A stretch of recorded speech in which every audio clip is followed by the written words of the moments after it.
Mike Tyson, Iron Mike. Certaines personnes marquent l'histoire de leur sport, d'autres marquent la culture populaire. Représenté dans des jeux vidéo tels que Street Fighter ou dans des animés tels que Hajime no Ippo, il a marqué les années 80. Aussi iconique que le personnage, le style Peekaboo, développé par Cus D'Amato, a permis à cet homme d'1m78 de terrasser des titans. C'est Sensei Boxing et aujourd'hui, je vous apprends à boxer comme Tyson.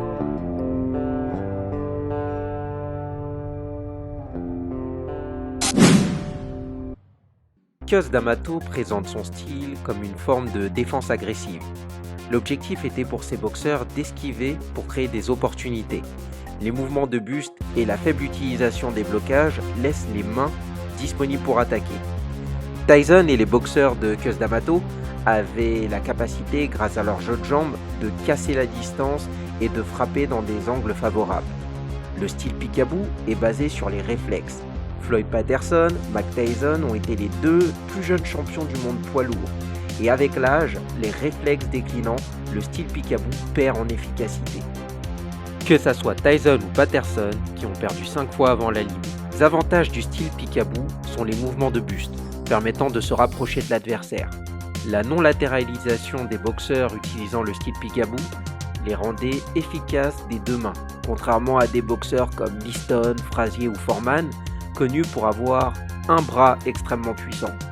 En revanche, la tête découverte au niveau des tempes, l'exigence physique et mentale que demandait le style Peekaboo en faisait une technique adaptée à un profil physique et mental. Petit, avec des jambes puissantes, d'excellente qualité athlétique et surtout une mentalité extrêmement agressive.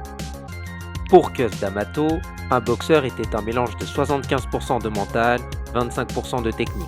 En parlant de technique, penchons-nous sur quelques techniques iconiques de Tyson. Le Gazelle Punch. Présente dans le manga Hajime no Ippo, cette technique était le coup favori de Floyd Patterson. Ici, c'est les capacités athlétiques du boxeur qui vont primer.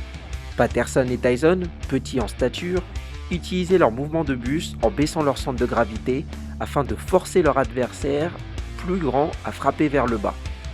En frappant ainsi, le visage des adversaires était exposé et grâce à un puissant bond, Patterson et Tyson cassaient la distance pour toucher avec un crochet du gauche. Le D'Amato Shift. Élément essentiel du style Peekaboo, ce pas permet à Tyson de prendre une position favorable. C'était un mouvement défensif qui aboutissait à des techniques offensives, traduisant bien la philosophie de D'Amato de mélanger l'attaque et la défense. On peut observer Tyson dos aux cordes, poussé par son adversaire.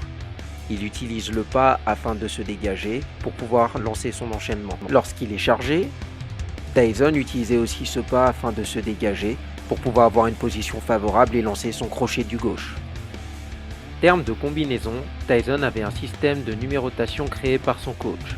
Par exemple, 1 pour le crochet du gauche, 2 pour le direct du droit, avec toujours comme instruction de sortir de l'axe des coups de l'adversaire à la fin de chaque combinaison. Le schéma récurrent de Tyson pour terminer ses adversaires est un enchaînement corps-tête. 6-4, uppercut droit au corps, uppercut droit visage.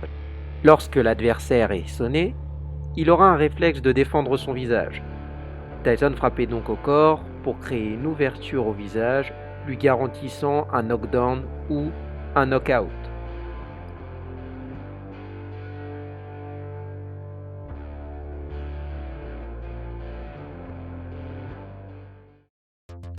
J'espère que cette vidéo vous a plu. Si c'est le cas, laissez un pouce bleu et abonnez-vous à la chaîne afin d'avoir d'autres analyses de boxeurs.